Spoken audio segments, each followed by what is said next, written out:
Hi, magandang araw po sa inyong lahat for our third reading of the day today. Tingnan naman po natin kung ano po ang makikita natin sa third reading of the day. Ayan. Babalasahin ko lang po maigi ang ating baraha, no? At ngayon po ay makikita ko na po kung ano po ang mangyayari sa ating third reading of the day. Yan. Para po balasado. Kamusta po kayo? Nabasa nyo na po ba? Panood nyo na po ba yung first, second, third, and fourth reading kahapon? At yung first and second reading today, no? I hope na napanood nyo na po yan at masyadong mabigat po yung second reading of the day. Huwag nyo pong papalagpasin yan. Maganda din po yung first reading of the day. Pero yung second reading of the day po, na-drain po ako doon. No? Very draining. Talagang sabi ko po sa inyo, medyo drain po ako sa second reading of the day natin. Ano? So, tingnan na po natin ito.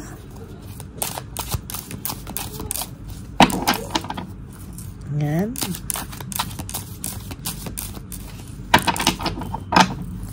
Tingnan na po natin.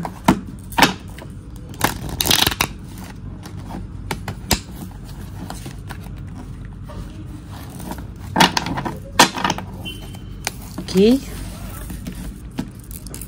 Tingnan na po natin. So, 1, 2, 3, 4, 5, 6, 7, 8, 9, 10. Another 10. 1, 2, 3, 4, 5, 6, 7, 8, 9, 10. Another 5 cards. 1, 2, 3, 4, 5.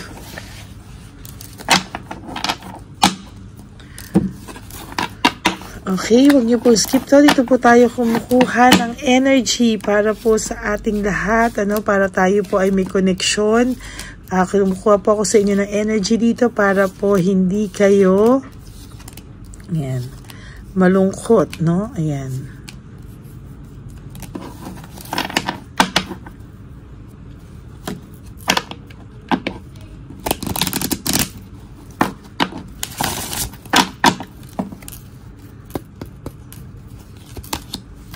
Nako, for your first card, this is all about leaving behind, walking away. Ang tao pong ito ay nakakaramdam ng nag-iisip po siya tungkol sa kanyang naging desisyon sa kanyang pag-alis mula sa iyo.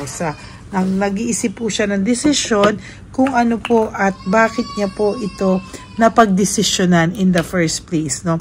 Sa nakikita ko po dito, ang pakiramdam niya po ay hindi niya po alam na magkakaroon po ng total na magkakaroon po siya ng parang agam-agam, no, sa kanyang sa kanya pong nangyaring desisyon.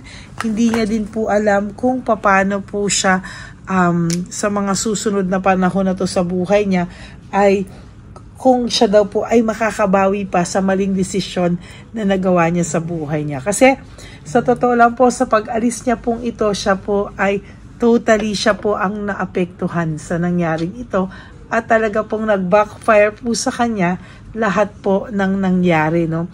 Lahat pong yan ay talagang hindi niya po inisip, no, na babalikan siya ng tadhana. At talagang dahil po dyan, siya po ay nakaramdam ng matinding dagok sa buhay niya, no? Kanina nga po sa second reading of the day, nakita ko talaga yung kanyang struggles, no? So ngayon po, ang nakikita ko po dito, kahit pa paano, pinag-iisipan niya po ng matindi yung kanyang pag-alis. Ayan, no? Para na po siyang mababaliw, no? Para po siyang aligagang-aligaga at talaga pong nakikita ko sa kanya, medyo meron po siyang halo na ng kayabangan, pagsisisi, naghahalo po, mixed emotions po siya, naghahalo po yung kanyang kagustuhan, kausapin ka, at ang kanyang pride, nagtatalo po, no? Nagtatalo po yung kanyang pride at yung kanyang eagerness na magkaayos kayo, no? Ang gusto po kasi nito ay maging ayos sana kayo, na hindi po siya yung nawala ng pride and ego, but hindi po pwede yung ganon. Huwag niyo po yung ano sa kanya na maging ganon po ang kanyang tingin, ano. So sa nakikita ko po, totally, no, there is this mistake, no, na mas nangingibabaw sa kanya yung pride kesa sa kagustuhan niya pong maging maayos kayo. No, so nakikita ko po sa mga susunod na panahon ay magtatalo pa rin po ang kanyang pride at kanyang kagustuhang magkaayos kayo. There is panic here, no? Nagpapanik po siya and totally hindi niya po alam kung hanggang kailan daw po niya mararamdaman ang mga bagay na to sa buhay niya. Totally siya po ay gusto naman po niyang maayos, no? Sana gusto niya pong makita, no, kasi talagang this person is may depression, may failure po siyang nararamdaman. Parang instead po na maging successful yung ginusto niya po sa buhay niya, lalo pong naging failure. At sa nakikita ko po, parang hirap na hirap po siya ngayong tanggapin na yung kanyang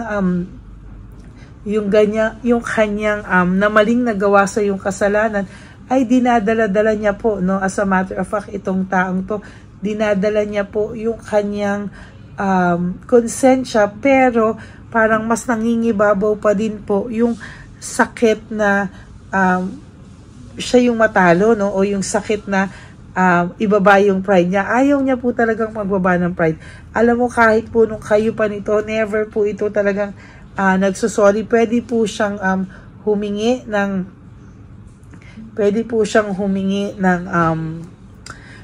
hindi sorryng hingi, maglambing, bumawi sa ibang paraan, pero parang napakahirap po sa kanya to say sorry, no?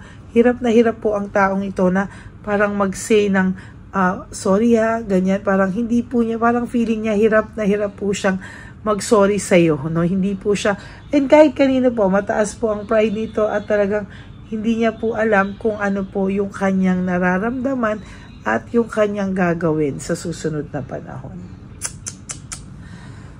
Mahirap po, no? Mahirap po talaga, pero yun po yung nakikita ko, na may panic po dito kasi hindi niya alam talaga kung anong gagawin niya. Ayan ang sinasabi ko, there's excess pride. Pinapunish na siya ng kanyang pride, pero hindi pa rin po siya tumitigil.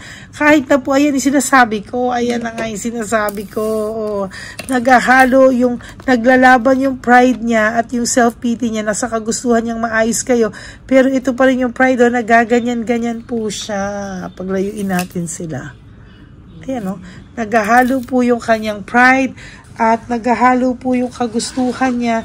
Sana, no, na ikaw po ay makasama niya, magbati kayo, or maayos yung sitwasyon, makalabas siya dun sa sitwasyon ng pinasok niya ang kasalanan sa'yo, no?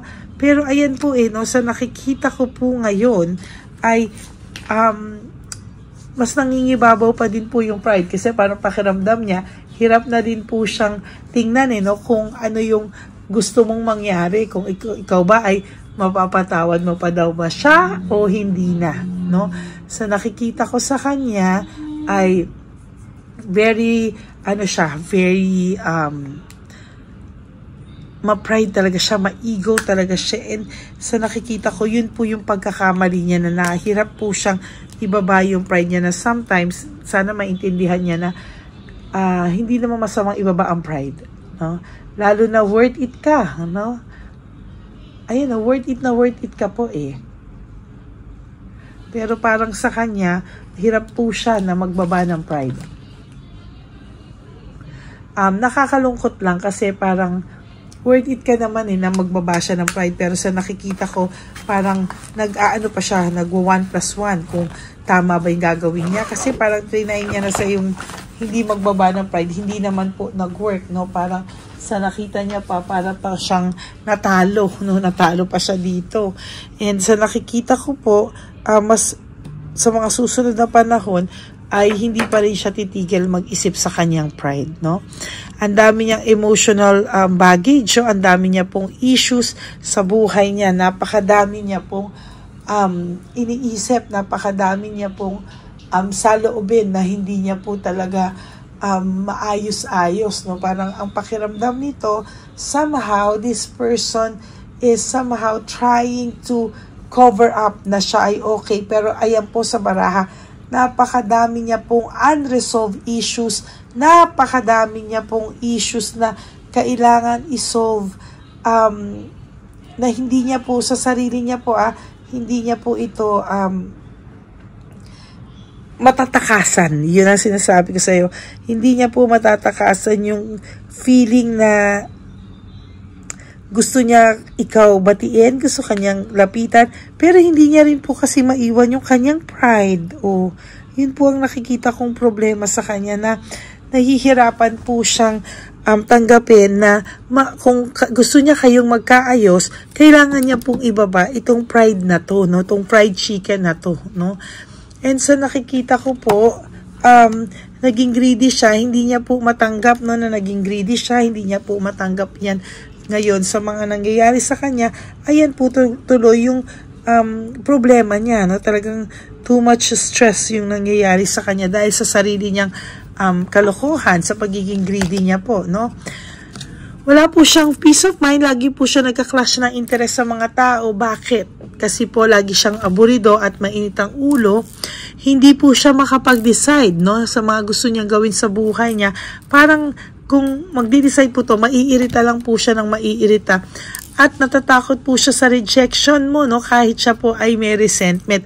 Itong taong pong ito, sa sobrang ma-pride niya, hindi niya po kayang tumanggap ng resentment.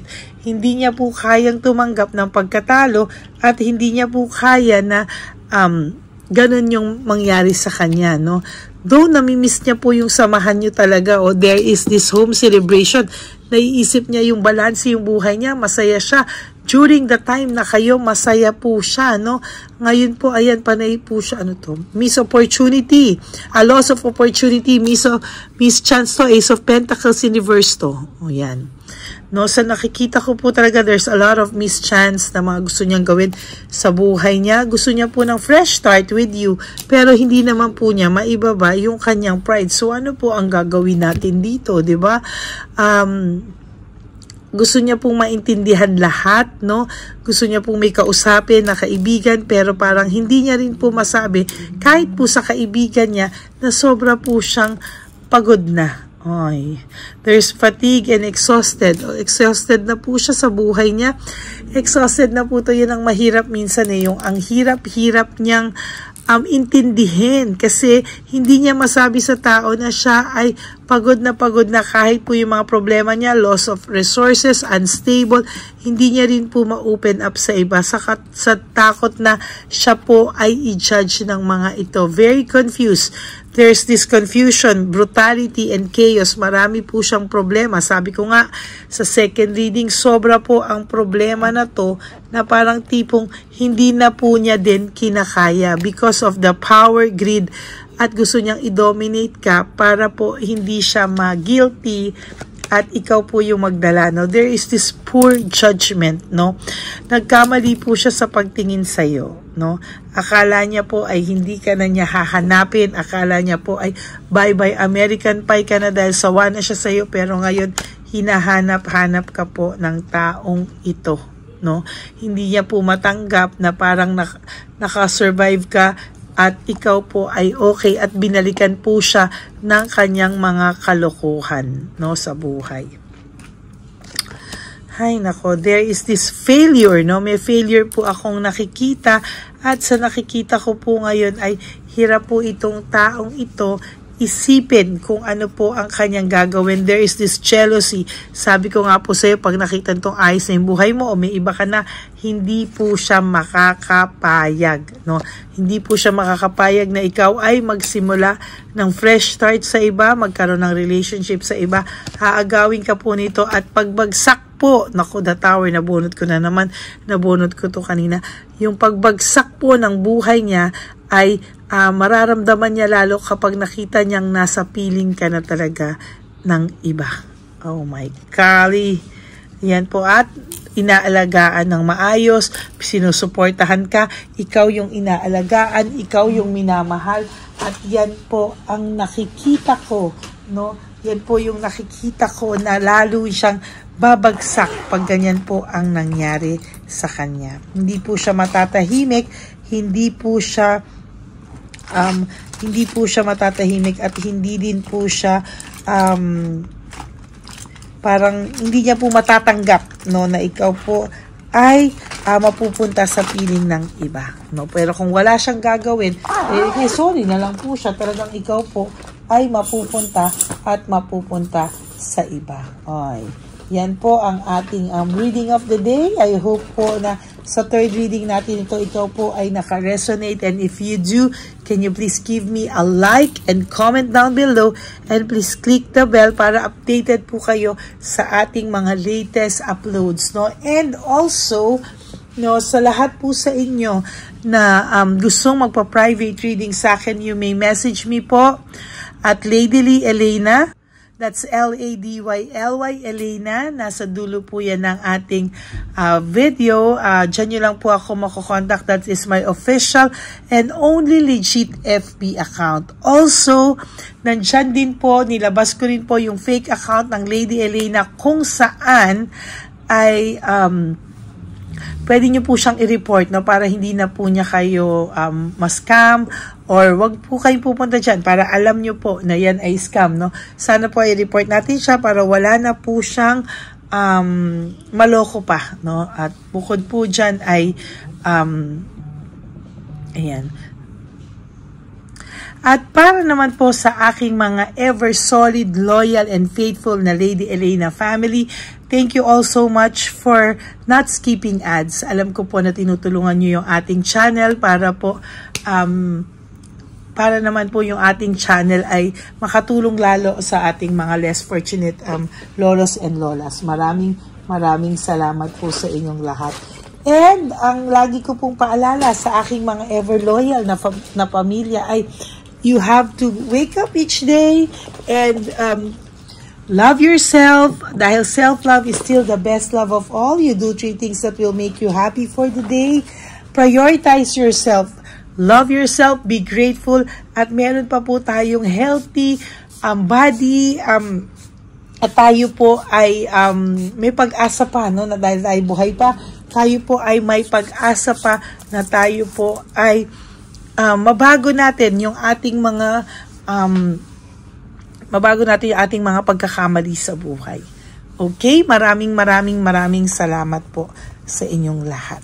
And para naman po sa aking mga subscribers din dyan na laging nalulungkot at depressed, you also have to remember that life is so short. Don't make it shorter by stressing yourself from all the pains and heartaches na binigay sa inyo ng kahapon. Just surrender everything to the divine universe and just let go and let God write your life and love story. I will be back for another set of reading. Huwag po kayong malulungkot. Babalik po ako for another set of reading para po sa inyong bonus reading for the day. I'll try my very best na bigyan po kayo today ng bonus reading. Okay? I love you all and God bless you. On Monday, magsisimula po tayo ng incenso, no? Instead of February, nag-decide ako na para masundan agad, para po mas maging effective po kung twice month po tayo mag-i-incenso. Okay, so Monday will be the first day of the incenso. Maraming salamat po sa inyong lahat. God bless you all. And magkita-kita po tayo mamaya. Bye-bye po. Okay, update po, may nagpanggap pong subscriber natin na Siya po ay magpapahula sa fake na Lady Elena, kaya ayan, hinihingan po siya ng $80. At ang cell po niya ay nabigay at nakuha. Ang pangalan niya po sa cell ay Julian Albert, no? Siya po ay may cell account din, kaya mag-iingat po kayo. Ayan po, no, kung sino man po yung scammer na Julian Albert na yan, no, iinsensuhan po natin yan para siya po ay makonsensya. Kung wala man po siyang konsensya, at least po, bumalik sa kanya lahat po ng kanyang ginagawa, at maling-mali po yan, ano. Basahin niyo po lahat yan, makikita niyo po, ayan po ang cell number niya, at Julian Albert na yan, ano, para po talagang ma-report din po natin yan na siya ay gumagamit ng cell account na Julian Albert. Mag-ingat po kayo, ayan po yung number niya, ayan po yung pangalan niya. Huwag po kayong magpauto. Nakita nyo naman po, no, napakalayo po ng pangalan ko sa pangalan ng pinagsesendan nyo po ng account o ng pera. Kaya mag-ingat po kayo at beware sa scammer na to. At talagang ayan po, pinost ko po ang kanyang pangalan dito para maging babala po sa inyong lahat. Maraming salamat po. At mag-ingat po kayo, pakireport po ang page na yan, ang messenger niya na Lady Elena. Maraming salamat po, and God bless you all. Ayan, sa susunod po makikita niyo yung account niya na ire-report niyo. Salamat po na marami. Magandang gabi po ulit sa inyong lahat. Ako po ay muling nagpapaalala sa inyo na mayroon pong lumalabas sa FB at Messenger account na fake account po, no, nang hihingi po ng $25 through PayPal, at hindi po yan totoo. Huwag po kayong maniwala dyan.